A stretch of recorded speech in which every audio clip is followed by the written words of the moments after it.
네, 안녕하세요. 17년차 암 전문의 문용화입니다. 네, 암 전문의 김슬기입니다. 네, 교수님, 저희 채널에 자주 올라오는 질문들이 암 환자들이 면역력을 올리는 방법들을 좀 알고 싶다, 이런 댓글들이 좀 있더라고요. 진짜 그 면역력을 올리는 방법이 있는 거예요?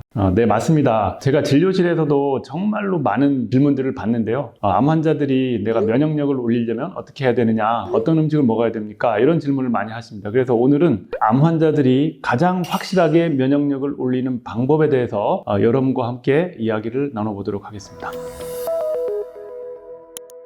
네, 교수님, 그러면은 환자들이 말하는 면역력이랑 의사들이 말하는 면역력이 혹시 다른 거예요? 네, 그 면역력을 어떻게 정의하냐가 조금은 약간 괴리가 있는 것 같아요. 그래서 우리 환자분들은 어떻게 보면 내가 면역력이 약해서 암이 걸렸다라고까지 생각하시는 경우도 있거든요. 그래서 주로는 수술 후 아니면 항암 치료 중에 어떻게 하면 내 면역력을 올려서 암에 도움이 되는 이런 치료를 할 수 있을까 생각하시는 것 같습니다. 근데 의사들이 근데 또 중요하게 생각하는 거는 어떻게 보면 이런 감염과 싸우는 이런 능력인 것 같아요. 네, 그래서 암 환자들에게 중요한 면역력의 두 가지는요. 세균과 싸우는 감염에 대한 면역력이 첫 번째고요. 두 번째는 암세포를 죽이는 항암 면역력, 이 두 가지를 말씀을 드릴 건데요. 첫 번째, 세균과 싸우는 면역력은 그걸 담당하는 세포가 좀 다릅니다. 백혈구 중에서 호중구라고 하는 혈구의 성분이 세균들을 죽이는 역할을 하게 되는데요. 이 호중구 숫자가 떨어지게 되면 면역력이 약해진다. 우리가 이렇게 말씀을 드릴 수가 있습니다. 암 환자들이 이런 질문을 많이 하죠. 선생님, 제가 생선회를 먹고 싶은데 이렇게 항암 치료 중에 생선회를 먹어도 돼요? 이런 질문을 하시거든요. 이거는 항암 치료 중에 세균과 싸우는 면역력이 떨어질 것 같은데 생선회를 먹어서 혹시라도 세균에 감염이 되면 또는 기생충에 감염이 되면 어떡할까라는 걱정을 하시는 것입니다.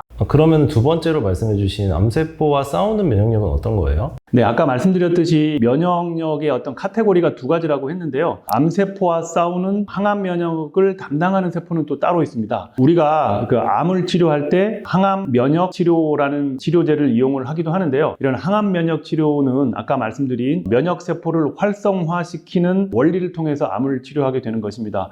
면역 반문 억제제가 대표적인 예가 되겠고요. 또는 면역 세포 자체를 주입하는 경우도 있어요. T세포 치료제, NK세포 치료제가 대표적입니다. 그리고 암 수술 후에 환자들이 암 재발을 막기 위해서 어떤 음식을 먹으면 좋아요? 면역력을 어떻게 올리면 암 재발을 막을 수 있어요? 라는 질문을 하시는데요. 이것도 역시 마찬가지로 이 암을 치료하는 항암 면역력을 올리려면 어떻게 하는 게 좋은지에 대한 그러한 질문을 하는 게 되겠습니다. T세포나 NK세포를 좀 더 이제 강화시켜 줄 수 있는 음식 같은 것도 있는 거예요? 사람들이 음식을 먹으면 그런 면역세포를 강화시켜 줄 수 있을지도 모른다라고 많이들 생각을 하시는데요. 아직까지는 연구 결과로서 그게 명확히 드러나지는 않은 것 같습니다. 물론 가능성은 충분히 있을 수 있겠다라고 저도 생각은 하지만 어떤 음식이 항암 면역력을 올려주는데 아주 좋다, 단정적으로 얘기할 수는 없을 것 같아요. 대신에 항암 면역력을 올려주는 약은 있을 수 있습니다. 그거에 대해서는 제가 말씀드리도록 하겠습니다. 교수님, 그러면은 처음에 말씀해주신 그 가장 확실한 방법은 어떤 거예요? 면역 관문 억제제라고 해서요. 면역 항암제라고 하기도 하죠. 이러한 약이 항암 면역력을 올려주는 약이다라고 말씀을 드릴 수가 있겠습니다. 어떤 원리로 혹시 올려주는 거예요? 암세포하고 T 면역세포가 결합을 하고 있어요. 이게 PD-1, PD-L1이라고 하는 어떤 매개체를 통해서 결합을 하게 되는데 T 면역세포가 이런 결합을 통해서 잠을 자게 됩니다. 그래서 암세포를 공격을 못해요. 그런데 면역 관문 억제제가 이런 결합을 막게 됩니다. 그러면 암세포가 다시 깨어나게 되는 것이죠. 그러면 이 T 면역세포가 암세포를 공격해서 암세포를 죽이게 되는 이러한 원리가 되는 것입니다. 네, 암세포가 암세포 아닌 척 하는 거죠. 그 PD-L1을 통해서 이제 가짜 신분증이라고 해야 될까요? 나는 암세포가 아니니까 너 나 공격하지 마. 이런 식으로 T세포를 무기력하게 만드는 그런 원리가 되겠습니다. 교수님, 그러면은 첫 번째 설명하신 세균 감염에 대한 그 면역력을 올리는 혹시 약은 따로 있어요? 네, 이게 바로 처음에 말씀하셨던 가장 확실한 방법 중에 하나인데요. 호중구 감소가 예상될 때에 이 주사를 맞으면 거의 확실하게 면역이 떨어지지 않도록 할 수 있습니다. 이것이 바로 GCSF입니다. 그래서 이것은 단기형 주사제도 있고요. 좀 장기적으로 작용할 수 있게 만든 주사제도 있습니다. 말씀해주신 GCSF라는 약은 어떻게 면역력을 올리는 거예요? 백혈구 생성 촉진제 또는 이제 백혈구 촉진제라고 제가 환자분들께 설명을 하는데요. 우리 몸에 혈구를 만들어내는 공장과 같은 게 있는데 이게 이제 골수입니다. 이 골수가 항암 치료의 여파로 기능이 떨어져서 혈구를 만들어내지 못하게 되고요. 그 중에서 중요한 혈구의 성분이 호중구가 되겠는데 호중구가 떨어지면서 감염에 대한 면역력이 떨어지죠. 그런데 백혈구 촉진제를 항암 치료 이후에 투약을 하게 되면 골수가 기능이 떨어지면서 혈구 생성이 덜 되더라도 정상보다는 높은 레벨로 유지가 되기 때문에 감염에 대한 면역력이 유지가 되는 것입니다. 효과가 확실하다고 하셨는데 혹시 그 임상 결과 같은 것도 있어요?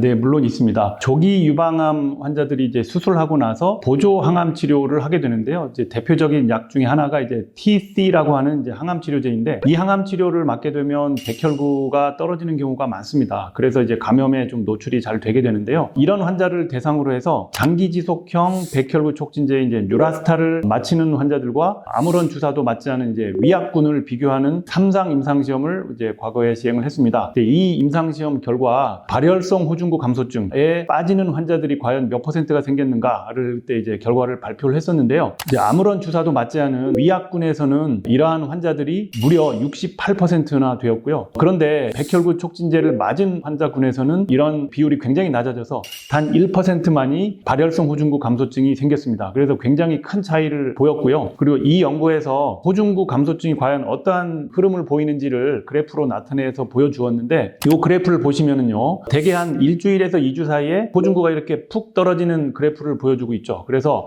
500 이하로 떨어지는 게 굉장히 위험한 상태인데요. 그런데 백혈구 촉진제를 맞은 실선의 그래프를 보시면 500 이하로 떨어지지 않고 쭉 높은 상태로 유지가 되는 걸 볼 수가 있습니다. 그래서 이거 굉장히 극명한 차이를 보여주고 있습니다. 네, 발열성 호중구 감소증 뭐 말이 어려울 수 있는데요. 이거면 굉장히 그 폐혈증의 위험이 높잖아요. 그렇죠. 그리고 한 가지 더 덧붙이자면 제가 한 20년 전쯤에 레지던트 수련을 받았는데요. 그때는 이런 장기 지속형 백혈구 촉진제가 아예 나오지 않을 때입니다. 그렇기 때문에 환자들이 항암 치료를 하고 나서 열이 나서 백혈구 감소가 생기면서 응급실 찾아오는 경우가 굉장히 흔했어요. 그러면 의사들도 굉장히 많이 바쁘겠죠. 응급실 환자를 케어를 해야 되고 밤새 온 환자들을 당직을 서면서 그 환자들을 잘 치료를 해야 되고 또 환자들도 열이 나서 응급실 와야 되는 일이 많으니까 뭐 시간적으로도 손해고 위험에 빠지기도 하고요. 이제 그런 문제들이 최근에는 거의 생기지 않는다. 제가 최근에 이런 백혈구 촉진제를 투약하고 나서는 응급실로 환자들이 백혈구가 감소하면서 열이 나면서 오는 환자들을 많이 보지 못했습니다. 그래서 이것도 하나의 이제 의학의 발전의 한 단면이라고 할 수가 있겠고요. 환자들이 아주 안전하게 항암 치료를 받을 수 있게 되었다라고 말씀드릴 수가 있겠어요. 부작용도 있어요? 이 약을 쓰게 되면은요, 골수 세포를 아주 활성화시켜야 되기 때문에 골수가 좀 아파요. 뼈가 아프다는 얘기죠. 그래서 전신에 뼈 통증을 호소하는 경우가 있는데요. 그거는 좀 진통제로 조절을 하면서 이 약을 쓰시면 되겠습니다. 네, 교수님. 그 암 환자의 면역 주사라고 검색을 해보면은 제 정보들이 엄청 많이 나오더라고요. 항암 면역력을 올려주는 면역 주사라는 게 진짜 있는 거예요? 저도 사실 영상을 준비하면서 궁금해서 이제 네이버에 검색을 해봤더니 굉장히 많은 정보들이 나오더라고요. 그런데 상단에 나오는 정보들은 어떤 요양병원 같은 데서 블로그에다 글을 올려놓은 그런 내용들이었는데요. 제가 이제 블로그들을 하나씩 들어가서 한번 살펴봤어요. 공통적으로 나오는 항암 면역 주사가 몇 가지가 있었습니다. 첫 번째는 사이모신, 두 번째 미슬토, 셀레늄, 자닥신, 고용량 비타민C 이런 약제들을 많이 언급을 하고 있었고요. 이러한 약제들이 과연 항암 면역력이 있을까? 암 환자들이 맞았을 때 암을 치료하는 면역력을 증가시켜줄까라는 그러한 의문이 드는데요. 사실은 이 질문에 대해서는 제가 오늘은 말씀드리지 않고요. 조금 더 제가 자세히 준비를 해서 다음 영상에서 말씀을 해드리겠습니다. 다음 영상도 꼭 기대해 주시길 바라겠습니다.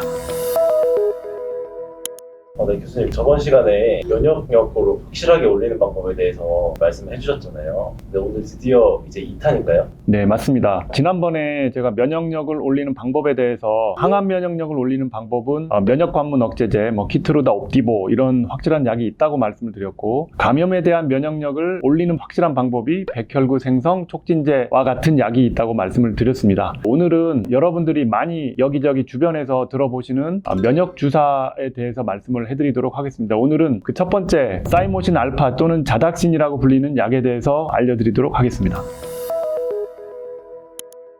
자, 오늘 제가 사이모신 알파에 대해서 말씀드리려고 하는데요. 정말로 이 약에 대해서 긴 히스토리를 가지고 있는 건 알았지만 조사하면서 굉장히 많은 어려움이 있었습니다. 임상시험 결과가 여러분한테 가장 중요한데 임상시험 결과가 찾는 게 쉽지는 않았거든요. 그래서 그 히스토리를 간단히 말씀드리면서 오늘 나중에 임상시험에 대해서도 제가 찾은 결과들을 소개를 해드리도록 할게요. 네, 교수님, 그럼 사이모신 알파 자닥신 어떤 약이에요? 1960년대, 70년대 정도에 흉선 또는 이제 가슴샘이라고도 하는데요. 이 조직에서 사이모신이라고 하는 단백질을 추출을 해내게 됩니다. 그리고 추출된 사이모신을 과학적으로 분석을 해서 그 아미노산 서열을 다 밝히게 되는데요. 그 서열을 바탕으로 해서 1991년도에 자닥신이라고 하는 약품을 개발을 하게 됩니다. 자닥신은요, 중국인들이 세운 제약회사인데요. 사이클론 파마슈티칼이라고 하는 제약회사에서 이 약을 개발을 했습니다. 그리고 미국의 FDA에서도 흑색종 2기에서 4기까지 그리고 간암, 디조지 증후군이라고 하는 이제 면역력이 약화된 질환, 그리고 만성 B형 간염 등에 치료할 수 있다라고 미국에서 허가를 받은 바가 있습니다. 그리고 제가 말씀드렸듯이 굉장히 오래전에 개발된 약이라고 말씀드렸잖아요. 이게 시간이 지나면서 그 약품에 대한 특허가 만료가 되기 때문에 제약사들이 같은 성분으로 카피 약품을 제작을 하게 됩니다. 그래서 1918년도부터는 수많은 카피 약품들이 나와 있는 걸로 되어 있습니다. 네, 카피 약들의 이름은요, 사이알파, 사이케어, 이뮤알파, 이뮤젠, 휴닥신, 그 이외에도 몇 가지가 더 있습니다. 제가 조사한 거는 여기까지이고요. 자닥신이라고 하는 약을 여러분들이 제일 많이 들어보셨을 텐데요. 자닥신이라고 하는 약은 오리지널 제품이 되겠습니다. 사이모신 알파는 그 성분의 이름이고 그거를 처음에 약품으로 개발한 게 자닥신이다. 그리고 최근에 몇 년 사이에는 카피 약품들이 많이 나와 있다. 그래서 이름이 비슷한 게 여러 개가 있는 것이고요. 가격도 오리지널 약품은 아직까지는 가격이 떨어지지 않고 꽤 비싼 걸로 알고 있고 카피 약품들은 가격을 많이 낮춰서 시판되고 있는 것으로 알고 있습니다. 흉선이 어디예요? 흉선은 다른 이름으로 가슴샘이니까요. 가슴 깊숙한 곳에 있고 암 면역에 이제 T세포가 중요한 역할을 하는데 이 T 림프구를 성숙시키는 역할을 합니다. 사실 성인에서는 이게 굉장히 작아지고 지방 조직으로 많이 대체가 되고요. 어린 시절에는 이 흉선이 그 기능을 좀 더 활발히 하는 것으로 되어 있죠.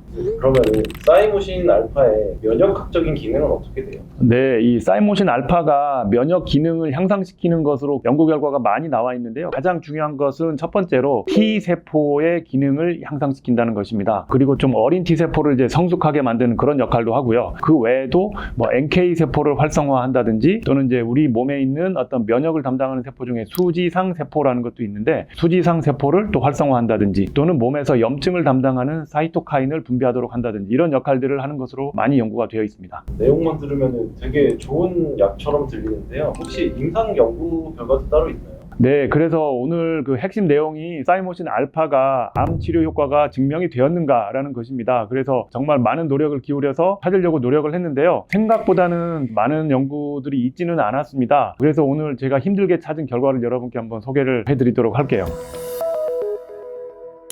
네, 우선은 이제 우리가 암 치료를 할 때 있어서 가장 면역 치료를 많이 하는 암종이 흑색종이라고 하는 것입니다. 영어로는 멜라노마라고 하는데요. 이 흑색종에서는 몇십 년 전부터 면역을 증강시키는 치료제를 투여를 해서 암을 치료하는 것들을 많이 해왔습니다. 그래서 흑색종에서 연구를 일찍부터 시작을 했고요. 그리고 좋은 결과도 제가 3상 임상시험 결과를 소개를 해드리도록 하겠습니다. 이 연구는 전이성 흑색종, 즉 4기 흑색종 환자에서 표준 치료인 항암 치료와 표준 치료 더하기 사이모신 알파를 비교하는 3상 임상시험인데요. 이 연구에서 객관적인 반응률은 사실은 큰 차이는 없었고요. 5%에서 10%로 큰 차이 없었습니다. 근데 생존 기간을 비교를 했더니 이 그래프를 보시면 왼쪽은 용량별로 전부 다 다르게 비교를 했더니 약간 복잡하죠? 이제 오른쪽 그래프를 보시면 이거를 단순화시켜서 비교를 한 건데요. 전체 생존 기간이 6.6개월에서 9.4개월로 약 3개월 정도 증가시키는 걸로 되어 있습니다. 그렇기 때문에 이 연구 결과는 흑색종에서는 기존의 표준 치료에다가 사이모신 알파를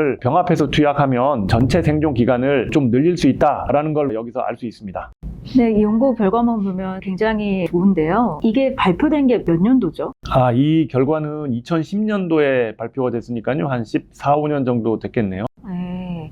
그 악성 흑색종에서 우리가 막 지미 카터 유명해지고 이렇게 한 게 한 2015년 이 정도 때였던 것 같아요. 사실 이런 면역 관문 억제제가 사실 악성 흑색종으로부터 효과를 밝히게 되고 전암종으로 이렇게 확대가 되잖아요. 그러니까 어떻게 보면 이 연구 결과 굉장히 좋지만 면역 관문 억제제가 나오기 전 시대의 연구다. 이것도 한번 유념해 주시면 좋을 것 같아요. 네, 그래서 사람들이 최근에 이제 나온 면역관문 억제제, 뭐 키트루다, 옵디보 같은 약하고 사이모신 알파를 병합하면 혹시 효과가 더 좋지 않을까 이렇게 주장하시는 연구자들도 사실 꽤 있습니다. 그래서 제가 그 결과들이 혹시 발표된 게 있나 찾아봤는데요.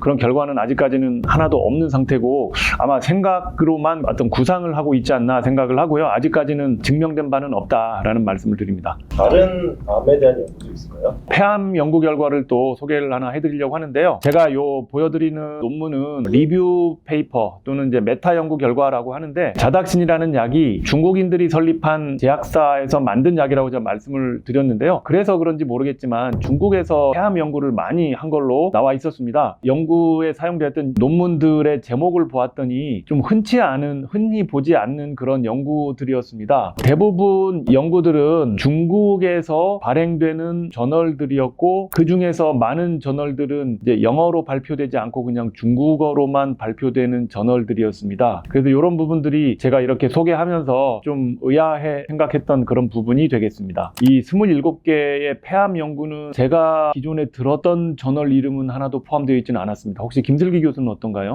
한 번도 들어보지 못한 그런 저널인 것 같아요. 그리고 여기 보면 각각의 연구에 그 환자 수가 굉장히 작은데요, 사실. 네네, 한 50명 내외 정도의 환자들을 대상으로 연구를 진행한 거고요. 가끔 뭐 한두 개의 연구는 뭐 100명에서 200명 사이 대상으로 한 연구도 있지만 대부분은 50명이 안 되는 환자를 대상으로 한 연구라서 일단 그래도 연구는 된 거니까 이 연구 결과에 대해서 한번 볼게요. 그 객관적 종양 반응률은 어떤가요? 네, 암이 얼마나 줄어들었나를 말하는 게 객관적인 종양 반응률이라고 하는데요. 이 27개의 연구의 대부분이 기존의 표준 치료보다 사이모신 알파를 추가해서 투약을 했더니 이제 암이 더 많이 줄어들었다. 객관적 반응률이 더 좋게 나왔습니다. 그래서 이거를 종합적으로 판단한 다이아몬드 그림을 제가 보여드렸는데 파란색 화살표 방향 오른쪽으로 그래프가 치우친 걸로 봐서는 표준 치료에 사이모신 알파를 투약했을 때 반응률이 더 높다라는 종합적인 결과로 보고가 되었습니다. 밀륜 생존율에 대해서 말씀 좀 해주세요. 네, 1년 생존율을 이 연구들에서 보고한 연구들이 이제 몇 개가 있어서 그것들을 또 종합해서 분석을 했는데 마찬가지로 제일 아래쪽에 다이아몬드 모양이 있는데 오른쪽으로 치우쳐져 있잖아요. 그 얘기는 사이모신 알파를 추가해서 줬더니 1년 생존율이 좀 더 길어졌다. 이게 입증이 됐다라는 것입니다. 근데 각각의 연구들에서 보면 이 신뢰 구간이 거의 다 1을 포함하는 것 같아요. 그렇죠? 김슬기 교수님이 아주 예리하게 지적을 하셨는데 신뢰 구간이 이제 1을 넘는다라는 얘기는요. 여기 가운데 세로선이 있는데 그래프가 왼쪽하고 오른쪽으로 좀 살짝 걸쳐 있는 걸 볼 수가 있거든요. 근데 오른쪽으로 좀 치우쳐는 있지만 왼쪽도 걸쳐 있다. 이 얘기는 통계학적으로 유의미한 결과는 아니다라는 뜻입니다. 이거는 이제 그 숫자가 너무 적기 때문에 나타나는 현상입니다. 가로선을 말합니다. 맞습니다. 가로선이 가운데 세로선의 양쪽으로 걸쳐 있죠. 그 얘기는 어느 한쪽으로만 말할 수는 없다라는 뜻입니다. 그럼 이게 거의 점에 가까울수록 좋은 거예요. 완전 가야 좋은 거죠. 근데 교수님 이게 임상 연구가 1상, 2상, 3상이 있잖아요. 몇 상 연구들이에요? 네. 엄청 예리하신데요. 우리 PD님이 촬영을 많이 하셔가지고 암 연구에 대해서 이제 많이 알게 되시는 것 같은데 모든 연구들은 다 이상이었습니다. 3상 연구는 제가 맨 처음에 소개했던 흑색종 연구밖에 없고요. 그 나머지는 다 이상 연구입니다. 사실은 이 암 연구 쪽에서 이상 연구는 그냥 중간 단계의 연구이기 때문에 이걸 확정적 연구라고 하지는 않습니다. 근데 이상 연구가 아주 많이 있긴 하지만 대규모의 3상 임상 시험은 없다라는 게 결과가 되겠습니다. 일단은 알겠습니다. 이상도 알겠고 부작용에 대해서 말씀 한번 부탁드릴게요. 네, 아주 중요한 측면인데요. 사이모신 알파 또는 자닥신은 부작용이 사실 거의 없는 걸로 되어 있습니다. 그러니까 환자들이 주사를 맞았을 때 크게 뭐 느끼는 바가 없고 어떤 피검사 같은 데서도 뭐 어떤 이제 이상 소견이 잘 나타나지 않는다라는 것이죠. 근데 이제 또 중요한 게 뭐냐 하면 이 사이모신 알파를 맞는 이유가 항암 치료 또는 뭐 방사선 치료의 부작용을 줄여준다라는 게 또 많이들 회자가 되고 있는데 정말 그런지도 궁금하죠. 그래서 이 27개의 연구들을 다 리뷰를 해봤더니 또 3가지 측면이 있습니다. 호중구 감소증, 혈소판 감소증, 그리고 위장관계 부작용을 다소 줄여주었다라는 결과들이 어떤 종합적인 결과가 되겠고요. 근데 그 이외에 다른 것들, 간 기능 이상, 신장 기능, 신경 독성, 정맥 염증, 병원에서 획득된 감염들에 대해서는 특별히 뭐 효과가 더 좋지는 않았습니다. 이거 우리나라에서 그래도 조금 유명하다는 광고도 많이 하고 이래가지고 저는 괜찮은가 했는데 복잡한데요? 혹시 연구의 결론이 어떻게 될까요? 연구들을 다 종합해서 내린 결론은요. 일단 객관적 종양 반응률과 1년 생존율을 향상시켜주는 게 맞습니다. 그리고 두 번째는 부작용 측면에서 호중구 감소증, 혈소판 감소증, 그리고 위장관계 부작용을 다소 감소시켜주는 게 맞습니다. 그런데 이 결과를 어떻게 해석할 거냐라고 이 저자들이 얘기를 하고 있는데요. 각각의 연구를 하나하나씩 다 분석해보면 연구의 규모가 너무 작고 이상 연구고 하기 때문에 이 결과들은 연구의 질 측면에서는 중간 정도 또는 아주 낮은 연구의 질을 보여주고 있다라고 이 저자가 이렇게 해석을 하고 있습니다. 요청한다기보다는 이런 거 맞아도 되나요? 이거 맞으면 좋나요? 이렇게는 굉장히 질문을 많이 하세요. 내 옆집 언니가 있는데 굉장히 힘들어했는데 요양병원에서 자다시를 한번 맞고 전혀 안 힘들어지고 굉장히 좋아졌다더라. 이 연구를 보면서 한번 이 약을 쓰면 좀 도움이 될까라는 사실은 고민을 살짝 해보긴 했습니다. 사이모신 알파가 면역 기능을 향상시키는 것으로 연구 결과가 많이 나와 있는데요. 모든 연구들은 다 이상이었습니다. 근데 이상 연구가 아주 많이 있긴 하지만 대규모의 3상 임상시험은 없다. 연구의 질 측면에서는 중간 정도 또는 아주 낮은 연구의 질을 보여주고 있다라고 이 저자가 이렇게 해석을 하고 있습니다. 이게 우리나라에서만 이게 조금 유명한 거예요? 아니면 서양에서도 많이 쓰는 아마 아시아 쪽 특히 이제 중국에서는 좀 더 한국보다 더 쓰이지 않을까 저는 예상을 하고요. 아시아권에서 아까 간암에서 이게 좀 적응증이 있는 경우가 있는데 간암이 많은 나라가 아시아 국가들이거든요. 그래서 뭐 간염, 간암 이런 데 이제 쓰이는 걸로 되어 있기 때문에 아시아권에서는 꽤 사용되고 있는 걸로 알고 있습니다. 하지만 서양에서는 사실은 잘 모르겠어요. 미국에서도 승인은 되어 있기는 합니다, 사실. 방금 간암이라고 하셨는데 간암에 대한 연구는 없어요? 간암에 대한 연구도 조금 있습니다. 그 연구가 폐암만큼 많지는 않은데 후향적 연구라고 하죠. 우리가 어떤 연구 디자인을 미리 이제 만들고 그 디자인에 따라서 연구를 하는 걸 전향적 연구라고 하는데 후향적 연구는 결과가 이미 나와 있는 거를 분석만 하는 걸 후향적 연구라고 하는데요. 간암에서는 사실 이제 후향적 연구만 있었고요. 그 두 개를 소개를 해드리면 간암 수술만 했었던 환자와 수술하고 나서 사이모신 알파를 투여했던 환자를 비교를 한 연구였고요. 이 연구에서 전체 생존 기간을 좀 향상시켜주는 결과가 있었고 또 두 번째 연구도 역시 후향적 연구인데요. 간암 수술 후에 간동맥 색전술이라는 거를 하고 사이모신 알파를 투약을 하면 그냥 간암 수술만 한 군이나 또는 간암 수술에 간동맥 색전술까지만 한 경우보다 무진행 생존 기간을 좀 더 향상시켜준다라는 그런 연구 결과가 있었습니다. 물론 소규모 연구 결과이고요. 이런 결과들이 있기 때문에 아마도 중국 쪽에서는 이런 약을 쓸 수 있는 것으로 이제 허가가 된 걸로 알고 있습니다. 네, 교수님 근데 이게 제가 조금 알아보니까 암 환자분들이 치료를 받을 때 삶의 질을 높이기 위해서 맞는다고 하시는 분들이 꽤 있더라고요. 맞습니다. 예. 실제로 삶의 질은 올라가나요? 앞서 리뷰 페이퍼에서 제가 백혈구 감소증이나 혈소판 감소증 같은 걸 조금 줄여준다라는 말씀을 드렸는데 그 외에도 혹시 삶의 질을 좀 포커싱해서 한 연구가 있나 제가 좀 찾아봤는데 요거 조금 작은 연구 하나가 있었습니다. 유방암 환자들이 수술하고 나서 조기 유방암인 경우에 호르몬 치료제를 투약을 하게 되는데 특히 폐경 환자들은 아로마타제 억제제를 투약을 하잖아요. 그런데 아로마타제 억제제의 대표적인 부작용이 손마디, 발마디 이런 이제 관절 통이 굉장히 심한 게 대표적인 부작용입니다. 그래서 환자들이 많이 힘들어하고 약을 그만 먹겠다라는 분들도 종종 있거든요. 근데 이 사이모신 알파를 투약을 하면 관절통이 좀 감소되었다라는 연구가 있었습니다. 근데 이 연구를 보면서 한번 이 약을 쓰면 좀 도움이 될까라는 사실은 고민을 살짝 해보긴 했습니다. 이게 몇 명을 대상으로 한 거죠? 사실은 이 연구는 이제 큰 연구는 아니고요. 이 아로마타제 억제제를 복용하는 16명의 환자를 대상으로 했다고 되어 있고 이게 사실 굉장히 오래전 연구입니다. 2010년이니까 한 4, 5년 전 연구이거든요. 사실 요즘에는 이렇게 너무 작은 연구들은 우리가 신뢰성이 없다고 해서 연구 결과를 발표를 하기도 사실은 좀 어려운데 예전에는 이런 연구들이 논문에도 실리고 그랬던 것 같습니다. 이게 최근에 안 나오는 더 이렇게 업데이트가 안 되는 이유는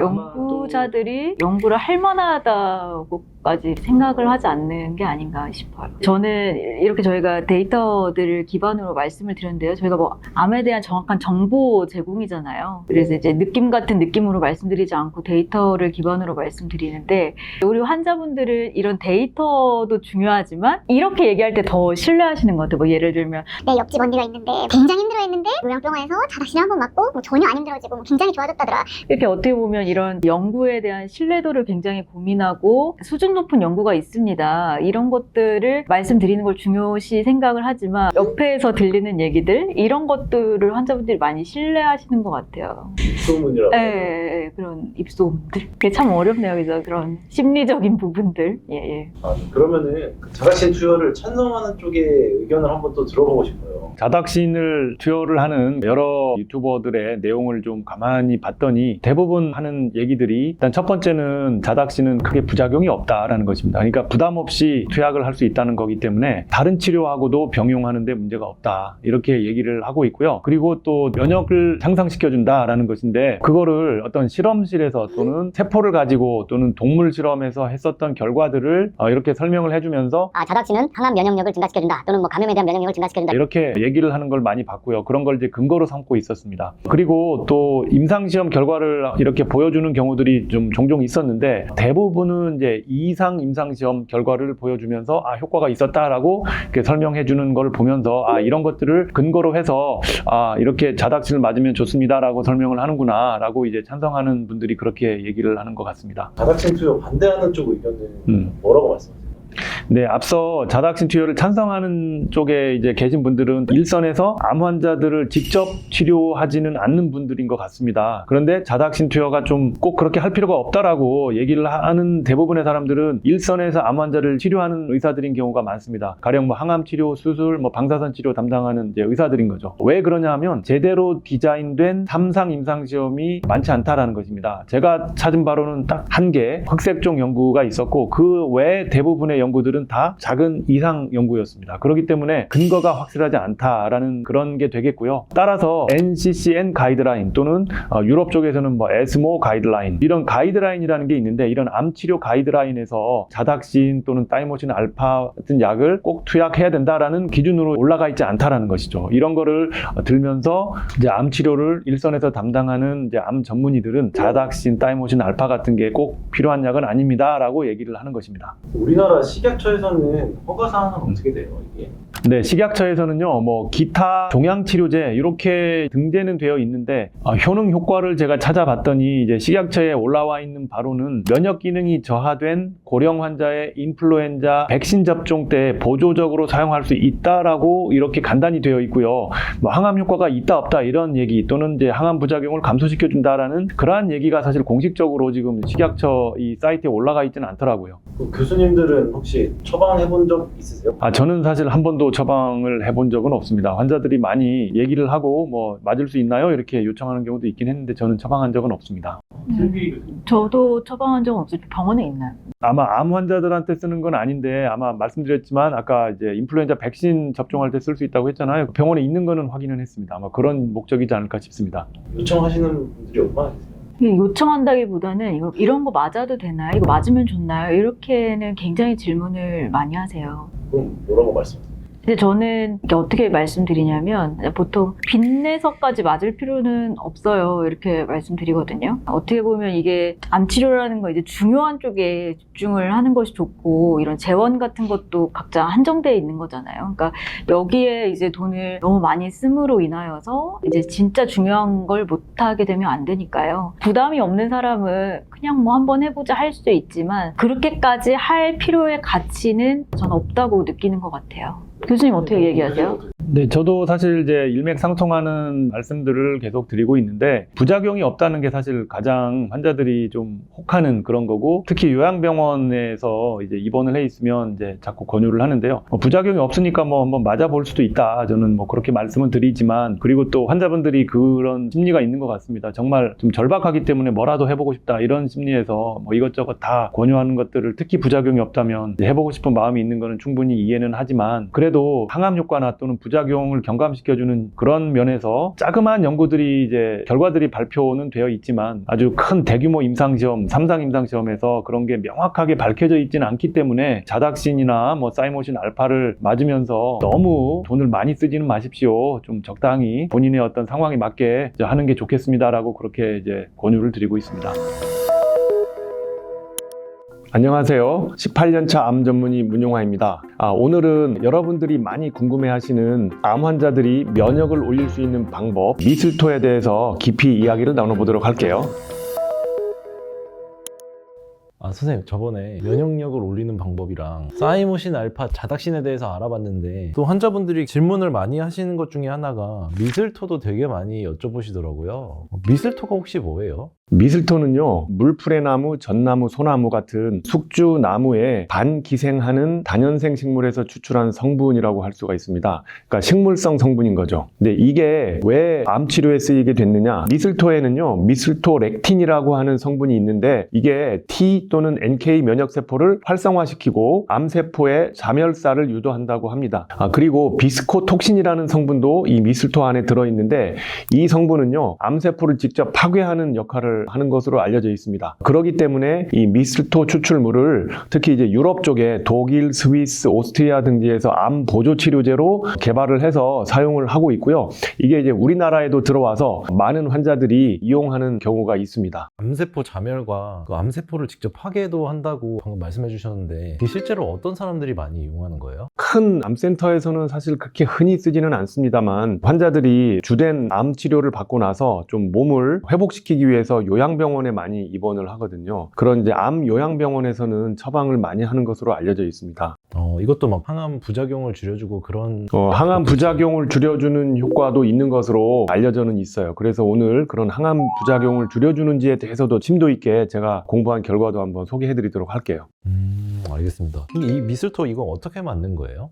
미슬토는요, 지난번에 설명드린 자닥신하고는 달리 약간 복잡한 면이 있어요. 일주일에 3번을 아주 낮은 용량으로부터 주사를 맞기 시작하는데요. 3번을 맞으면서 부작용이 없으면 다음 주에는 조금 용량을 올리고요. 용량을 좀 올려서도 괜찮으면 또 용량을 올리고 해서 본인이 감내할 수 있는 최대한의 용량을 알아낸 다음에 그 용량을 가지고 뭐 한 달에 한 번이라든지 뭐 일주일에 한 번을 계속해서 그 용량으로 유지를 하게 됩니다. 그러면 내 몸의 어떤 면역 상태를 최대로 끌어올려서 암에 대해서 대항을 할 수 있도록 하는 그런 원리라고 할 수가 있죠. 혹시 가격은 어떻게 돼요? 제가 이제 일주일에 2번, 3번을 맞으면서 그 용량을 찾아 나간다고 말씀을 드렸는데 그 한 번 맞는 가격이 그렇게 비싸진 않습니다. 용량이 낮을수록 조금 가격이 낮은데요. 한 10,000원대에서부터 용량이 좀 올라가면 가격도 물론 조금 따라 올라가는데 한 20,000원대까지 이렇게 있는 걸로 제가 확인을 했습니다. 물론 제품이 여러 가지가 있는데 병원에 들어와 있는 제품만 확인했기 때문에 그런 거고요. 제품이 달라지면 또 가격대도 약간 달라질 수 있다라는 말씀을 드리는 거고 한 달에 여러 번 맞잖아요. 그러면 한 달에 한 20-30만 원 정도 되지 않을까 생각을 합니다. 약품에 따라 다르다고 하셨는데 이 미슬토도 자닥신처럼 카피약들이 되게 많나요? 카피약이라고 하기는 좀 어려운데요. 우리나라에서 자체 생산하는 약은 없는 것으로 제가 확인을 했고 외국에서 약이 수입해서 들어오는데 암노바라고 하는 약이 있고요. 헬릭소라고 하는 약이 있고요. 이스카도라고 하는 약, 요 3가지가 국내에 처방이 가능한 것으로 알고 있습니다. 네, 교수님, 그러면은 이 미슬토가 암 치료에 대해서 어떤 영향이 있어요? 이렇게 한마디로 하기는 사실 굉장히 복잡합니다. 보통 제가 우리 환자들 또는 가족들한테 설명하는 방식으로 좀 말씀을 해드리려고 하는데 암 환자의 치료가 뭐 한 가지가 아닌데요. 일단은 사기나 또는 우리가 진행암이라고 하는데 이 환자분들은 완치를 목적으로 치료를 하는 게 아니에요. 생명 연장이라든지 증상을 좀 완화시키려고 하는 이런 목적으로 하는 분들이 이제 사기 또는 진행암 환자가 있고요. 이런 환자들에서 효과가 어떤지 말씀드려야 될 것 같고, 그리고 또 한 가지는 수술을 받고 암이 몸에서 완전히 다 제거가 된 상태에서 재발 방지를 위해서 어떤 치료 목적으로 가야 되는 그런 환자들은 또 따로 말씀을 드려야 될 것 같아요. 그래서 이 2가지로 나눠서 말씀드리는 게 좋을 것 같습니다. 그럼 전이암에서의 임상 연구 같은 게 있나요? 네, 그래서 첫 번째는 이제 전이암 환자 또는 진행암 환자에서 항암 효과가 있었는지에 대한 임상 연구 결과를 먼저 말씀을 해드리도록 할게요. 제가 정말 많은 시간을 들이면서 논문들이 있는지를 찾아봤는데요. 사실은 생각보다 논문들이 연구들이 많지가 않았어요. 저희가 말하는 과학적인 연구 디자인으로 설계된 3상 임상시험 이런 게 가장 근거가 확실한 연구 결과거든요. 근데 그런 거는 거의 없었던 것 같고요. 아주 작은 소규모 연구들이 쫙 이제 몇 편이 있었습니다. 그래서 그런 것들을 좀 제가 하나의 테이블로 만들어서 좀 보여드리도록 할게요. 그러니까 오늘은 아주 명확한 근거가 아니라서 사실 조금 저도 말씀드리는 게 좀 조심스럽긴 하지만 상황이 그렇다라는 말씀을 먼저 드리고 이렇게 제가 보여드리는 것이니까 좀 양해를 부탁드리겠습니다.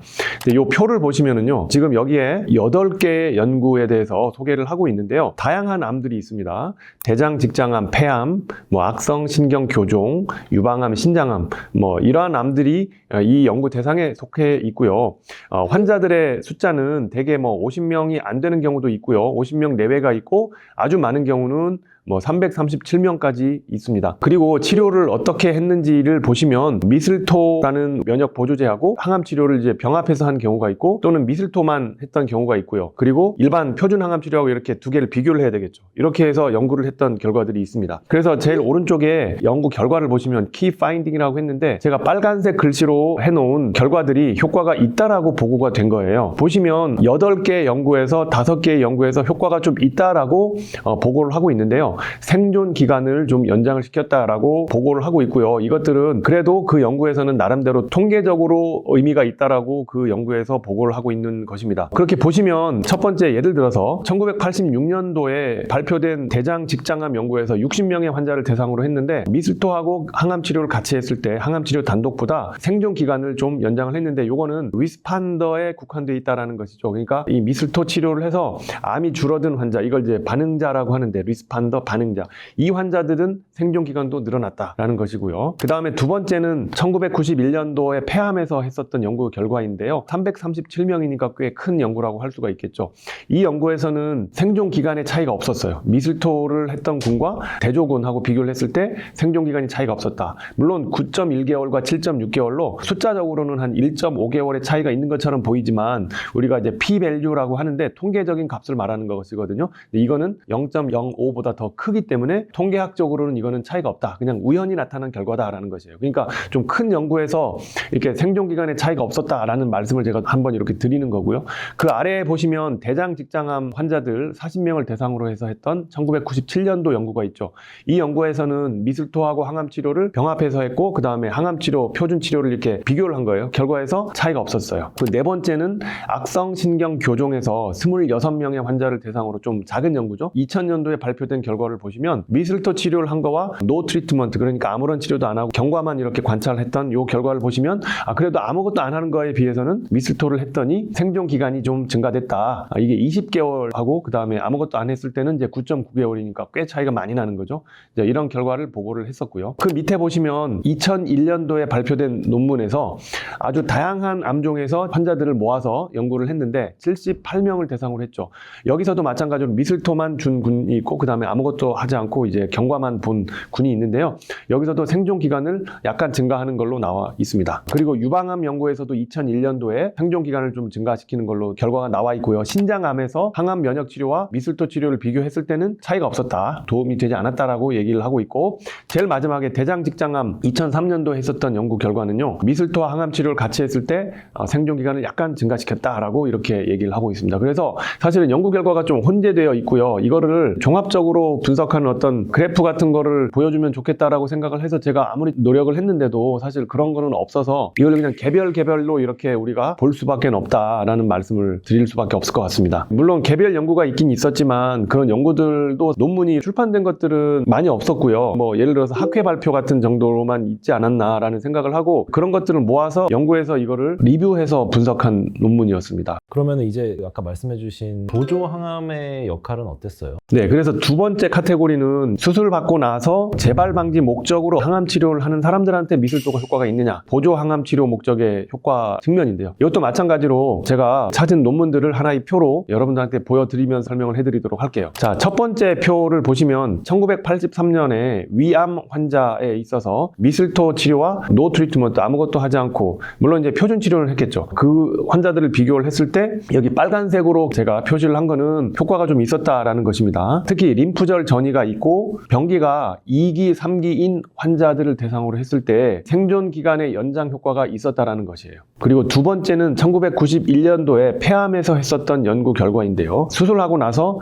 표준 치료를 마치고 미슬토와 노 트리트먼트를 비교를 했을 때 역시 마찬가지로 이 환자들에서도 생존 기간의 연장이 있었습니다. 그리고 밑에 두경부암, 방광암, 흑색종 환자에서 이 미슬토가 수술 후에 재발 방지 효과가 있었느냐를 한 연구 결과들을 여기에 이제 요약을 해서 보여드렸는데, 세 개의 연구에서는 미슬토를 준 군이나 주지 않은 군이나 재발 방지 효과는 전혀 없었다라고 보고를 하고 있어요. 어떤 연구는 굉장히 큰 연구도 있잖아요. 477명도 있고 830명 이런 대규모 연구도 사실 있긴 있었습니다. 근데 이게 연구 연도를 보면은 거의 다 한 20년 전 연구들인 것 같거든요. 이게 가장 최근 연구들인 거죠? 사기 암 환자나 또는 수술 받고 나서 재발 방지 목적으로 이런 연구들을 제가 쭉 봤을 때는 지금 제가 보여드린 게 가장 최신 연구라고 할 수가 있어요. 최근에는 연구를 많이 하지 않는 것 같습니다. 물론 제가 좀 이후에 병합치료제라든지 이런 것들을 조금 더 추가로 말씀을 해드리려고 하는데요. 기본적인 어떤 미슬토의 항암 효과에 대한 테스트를 하기 위한 연구들은 꽤 오래전 연구였다. 한 20년 이상 된 연구였다라는 말씀을 드립니다. 교수님, 근데 그 저번에 자닥신에서도 보면은 유독 흑색종에서의 이 연구들이 많은 것 같아요. 그건 왜 그런가요? 왜 그러냐면요. 굉장히 예리하신데 흑색종이 면역과 관련이 되어 있는 암이라고 할 수가 있어요. 그러니까 흑색종을 치료하기 위해서 면역 치료제를 투약하는 치료법들을 많이 예전부터 시행을 해왔었고요. 물론 그게 실제로 효과가 있고, 그렇기 때문에 새로운 면역 치료제가 나오면 항상 흑색종에서 먼저 테스트를 합니다. 면역 환문 억제제도 그랬고요.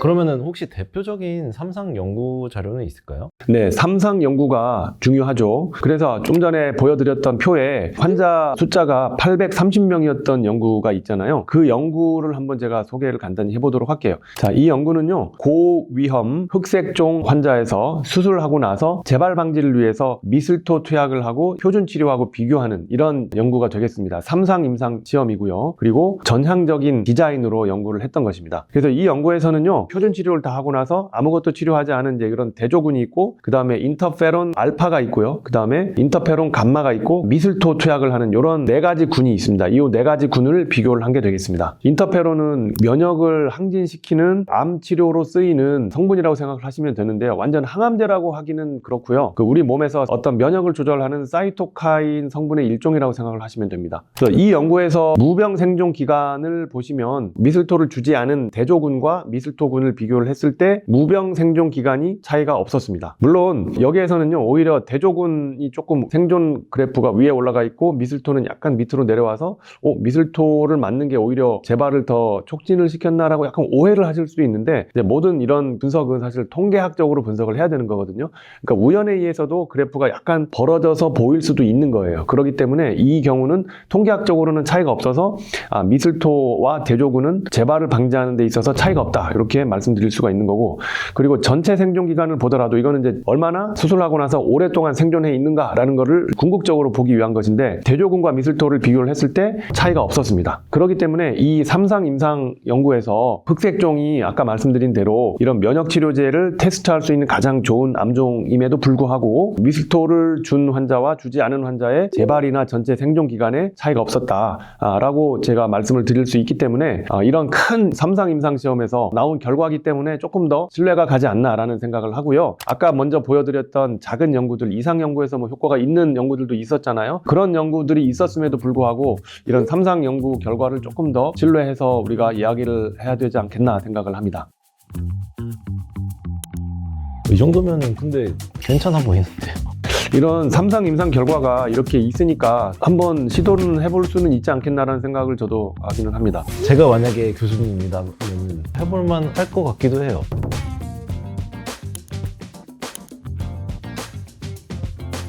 네, 이게 왜 암 치료에 쓰이게 됐느냐? 미슬토에는요, T 또는 NK 면역세포를 활성화시키고 암세포의 자멸사를 유도한다고 합니다. 항암 부작용을 줄여주는 효과도 있는 것으로 알려져는 있어요. 그러면 내 몸의 어떤 면역 상태를 최대로 끌어올려서 암에 대해서 대항을 할 수 있도록 하는 그런 원리라고 할 수가 있죠. 근데 이게 연구 연도를 보면은 거의 다 한 20년 전 연구들인 것 같거든요. 이게 가장 최근 연구들인 거죠? 사기 암 환자나 또는 수술을 받고 나서 재발 방지 목적으로 이런 연구들을 제가 쭉 봤을 때는 지금 제가 보여드린 게 가장 최신 연구라고 할 수가 있어요. 최근에는 연구를 많이 하지 않는 것 같습니다. 그 미술토를 만든다는 사람들 얘기를 들어보면은 항암제의 좀 약간 부작용을 좀 줄여준다고 말씀을 하시는 분들이 많더라고요. 실제로 미술토가 항암제 부작용을 많이 줄여주나요? 그 측면에서도 많은 자료들을 찾아보았는데요. 특히 많은 환자분들 중에서도 유방암 환자들이 어떤 부작용에 대해서 굉장히 신경을 많이 쓰고요. 또 고생을 하시는 분들도 사실 많아요. 그래서 이 연구도 유방암 환자를 대상으로 한 연구가 되겠습니다. 이 연구는 수술을 받은 후에 재발 방지를 위해서 보조 항암 치료를 하는데 CMF라고 하는 항암제를 쓰는 환자들을 대상으로 했어요. 요즘은 이제 잘 안 쓰는 약인데요. 한 20년 전에는 많이 썼던 항암제입니다. 그 항암제를 하면서 전반적으로 어떤 이제 삶의 질이 많이 떨어질 수가 있는데 그 항암 치료를 하면서 미술토를 같이 투약을 한 군과 그냥 항암 치료만 한 군을 비교를 했습니다. 이 환자들을 352명을 모집을 해서 무작위 배정을 했고 더블 블라인드 디자인으로 이 연구를 시행을 했어요. 더블 블라인드가 뭐예요? 더블 블라인드라는 얘기는요, 우리말로 하면 이중 맹검인데 두 파트에서 모른다라는 거죠. 환자도 몰라요. 진짜 약인지 위약인지 모른다. 근데 환자만 모르는 게 아니고 의사도 몰라요. 왜냐하면 의사들도 사실은 좀 편견이 가해질 수가 있거든요. 이거는 원래 임상시험용으로 만들어진 약이야. 이거는 위약이야라는 거를 의사가 안다고 하면 임상시험으로 만들어진 약을 투약하는 환자들한테 조금 더 효과가 좀 있는 것 같다라는 약간의 편견을 가질 수가 있는 거거든요. 그래서 이런 거를 딱 사전에 방지하기 위해서 하는 임상시험의 디자인이 더블 블라인드입니다. 가장 정확하다고 할 수 있죠. 최근에 나온 흑백인 의사 눈 가리고 이제 맛만 보는 그럴 수 거랑 있죠. 비슷하네요. 그것도 물론 자기 편견을 없애고 맛으로만 평가를 하겠다라는 거잖아요. 근데 이것도 마찬가지입니다. 모든 의사들과 환자의 편견을 없애고 그냥 그 효과로만 정확히 객관적으로 판단하겠다라는 거죠. 좋은 것 같은데 항상 이 더블 테스트를 안 하는 이유는 안 하는 이유는 왜 그러냐면요. 똑같은 약을 만들어야 돼요. 돈이 많이 들겠죠. 그리고 똑같은 모양의 약을 만드는 것 자체가 불가능한 경우도 있을 수 있다. 그렇기 때문에 더블 블라인드는 정말로 아주 중요한 연구를 시행해야 되는 경우에 좀 더 많은 비용과 노력을 들여서 하는 디자인이라고 할 수가 있겠습니다. 알겠습니다. 결과 말씀해 주시네요. 네, 이 연구 결과에서요, 팩트 G라고 하는 항목을 봤는데요. 이거는 이제 삶의 질을 평가하는 문항지가 되겠습니다. 그리고 피지컬 웰빙이라고 해서 얼마나 이 신체 컨디션이 괜찮은가라는 거를 또 평가하는 방법이 있고요. 이모셔널 웰빙이라고 해서 환자들의 정서적인 어떤 안정성, 기분이 얼마나 안정적으로 괜찮은가라는 걸 또 평가하는 질문이 있고요. 그 다음에 펑셔널 웰빙이라고 해서 환자들의 어떤 이 신체 기능, 이런 것들이 괜찮은가라는 거를 평가하는 방법이 있습니다. 그래서 요 네 가지 항목으로 평가를 했는데 결과는 어떻게 나왔느냐면요. 미술토 투약을 한 환자분들이 위약을 투약한 환자들에 비해서 그래프가 이렇게 위에 있습니다. 점수가 높다는 얘기예요. 이 네 가지 그래프를 보시면 다 일관되게 그렇게 나와 있어요. 이게 무슨 말이냐면 이 미술토를 투약을 했더니 신체적인 기능도 좀 더 좋다라고 평가를 하고 있고 정서적인 면도 안정이 돼 있다라는 것이고 전반적인 삶의 질도 더 좋게 평가가 된다는 얘기예요. 그래서 저도 사실은 이 결과를 보고 좀 놀랐습니다. 이게 정말로 결과가 있기는 하구나라는 생각을 했고요. 이 결과는 아까 말씀드렸지만 이중맹검법이기 때문에 뭐 편견은 별로 들어가 있지는 않았을 것 같습니다. 그래서 이 결과는 좀 그래도 신뢰할 만한 결과가 아닌가 생각을 합니다. 근데 그 정도면은 실제 환자분들도 해볼만 하다 이런 생각 그렇게 생각을 하시는 분도 분명히 있을 것 같기는 해요. 괜찮아 보이는데요.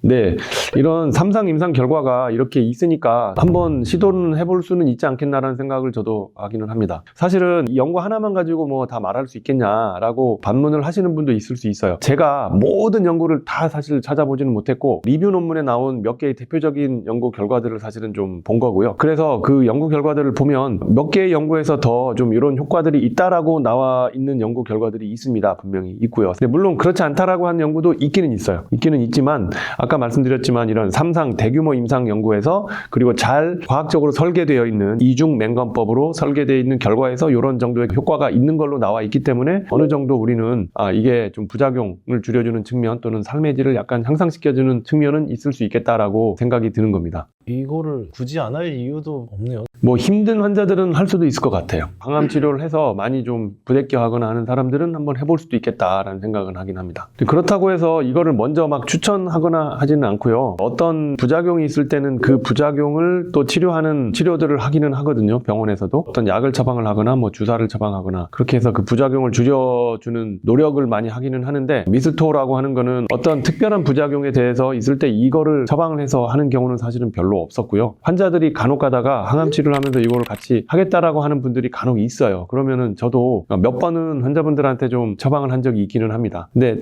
솔직히 그 효과가 어땠는지는 저도 정확하게는 좀 말씀드리기는 쉽지는 않은 것 같아요. 왜냐하면 다른 것들하고 이렇게 같이 혼재돼서 나타나거든요. 아, 교수님도 해보셨군요. 예, 저도 많이는 처방을 하진 않고요. 병원에도 그 약이 있기는 있습니다. 그래서 아주 원하시는 분들은 저도 가끔 처방을 한 적이 있기는 있습니다. 제가 만약에 교수님이라면 해볼만 할 것 같기도 해요. 맞습니다. 오래된 연구 결과이기 때문에 지금 이런 것들을 가지고 무조건 미슬토 투약하는 게 부작용도 줄여주고 뭐 어떤 효과가 있으니까 좋습니다라고 이렇게 자신 있게 말씀드리기는 사실은 조금 이 결과들이 좀 너무 오래돼서 그렇습니다만, 만약에 이제 이런 결과들을 바탕으로 해서 어떤 새로운 연구 디자인을 해서 새로운 제안서를 올려서 진짜 임상 연구를 해보고 결과가 비슷하게 나온다든지 아니면 더 뭐 괜찮은 결과가 나오면 그때는 조금 더 적극적으로 환자들한테 뭐 이런 결과가 있으니 증상이 힘들고 할 때는 미슬토라는 약이 있으니까 한번 해봅시다라고 얘기를 할 수 있을 것 같아요. 그런데 지금은 어떤 증상별로 이렇게 나눠져 있는 것도 아니고 하기 때문에 조금은 의사들이 처방하기에는 좀 꺼려지는 면이 있지 않나라는 생각을 해봅니다.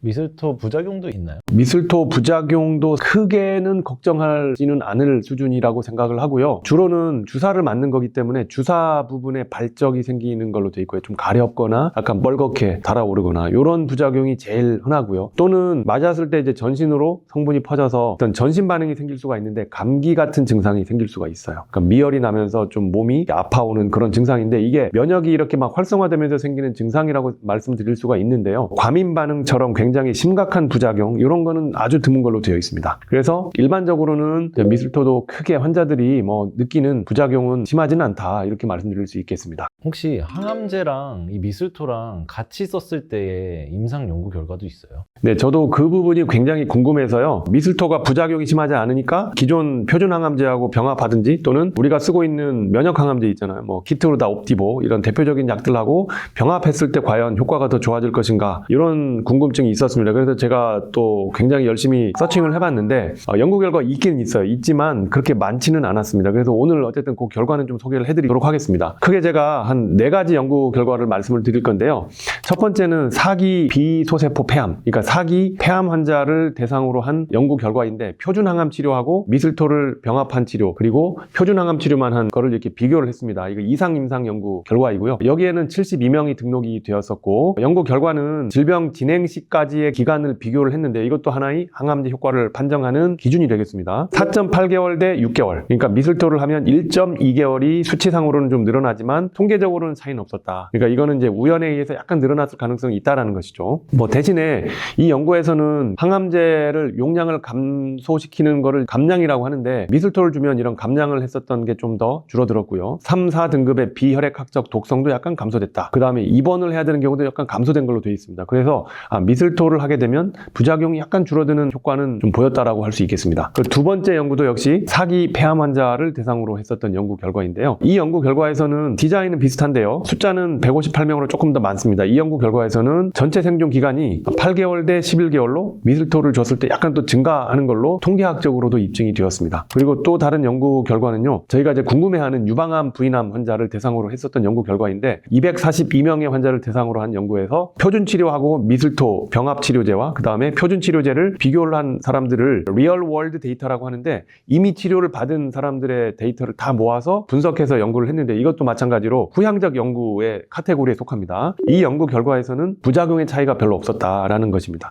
그러니까 미슬토를 준다고 해서 부작용이 막 더 심해졌거나 이런 경우는 없었다라는 것이고요. 그렇다고 해서 부작용이 뭐 더 훨씬 많이 감소됐다라는 내용도 사실은 없었고 효과에 대한 분석은 이 연구 결과에서는 없었습니다. 그 마지막으로 4번째는요. 우리가 궁금한 게 키트루다, 옵디보하고 미슬토를 병합하면 더 좋겠네라고 연구자들이 생각을 많이 했죠. 그래서 이 연구가 있는지를 찾아봤는데 하나 정도 제가 찾을 수 있었는데요. 이 연구 결과는 이제 사기 고형암 환자를 대상으로 한 연구 결과였는데 16명의 환자를 대상으로 했습니다. 소규모 연구라고 할 수 있고요. 이 연구 결과에서 2가지 약을 병합했을 때 부작용의 차이는 없었다. 부작용이 더 심해지거나 하지는 않았지만 좀 안타깝게도 여기는 이제 효과 분석은 없었습니다. 저도 그 부분이 굉장히 궁금했는데 숫자가 워낙에 작고 사기 환자고 치료를 많이 받은 환자를 대상으로 이 연구를 한 걸로 되어 있기 때문에 효과를 분석할 정도로까지 뭔가 데이터가 많이 나온 것 같지는 않습니다. 그래서 결론적으로는 이런 병합 치료들에서 일부 항암 효과가 있는 연구도 있었고 부작용을 좀 줄여준다라는 연구도 있긴 있었다라는 것이고요. 요즘에 많이 사용이 되고 있는 면역 관문 억제제와는 병합 연구 결과가 하나가 있기는 했지만 효과에 대한 연구 결과는 아직은 미지수이다. 앞으로 혹시라도 가능하다면 그러한 연구들은 더 필요하지 않겠나라는 생각을 해봤습니다. 오늘 미술토에 대해서 좀 알아봤는데요. 교수님은 미술토를 그러면 어떻게 생각하세요? 저도 공부를 이번에 많이 좀 해봤습니다. 해보니까 조금 더 복잡해진 것 같아요, 머릿속이. 물론 제가 보여드린 것처럼 미술토를 사기 환자 또는 수술받고 나서 재발방지 목적으로 보조 목적으로 사용하는 환자들한테 효과가 있다는 연구 결과가 분명히 있고요. 그리고 효과가 없다는 연구 결과도 있어요. 많은 연구 결과들이, 소규모 연구 결과들이 있는데 효과가 있는 것들이 분명히 있었지만 좀 과학적인 설계가 되어 있지 않다라는 말씀을 먼저 드리고요. 그리고 연구에 참여한 환자들의 숫자가 그렇게 많지는 않았습니다. 그렇기 때문에 임상 연구들에서 이 미술토가 효과가 전혀 없었다라고 사실은 결론을 내기도 어려운 상황이고,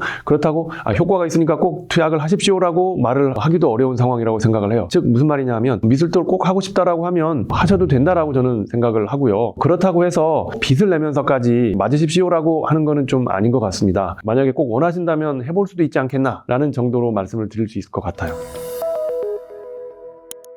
자, 오늘 영상을 통해서 평상시에 우리 암 환자분들이 많이 궁금해하셨던 미술토에 대해서 깊이 있게 다뤄보았는데요. 오늘 영상이 여러분들이 궁금하는 것을 해결할 수 있는 계기가 되었기를 바라고요. 더 궁금한 것 있으면 댓글을 달아주시면 또 답변을 해드리도록 하겠습니다. 자, 오늘 영상 시청해 주셔서 감사합니다.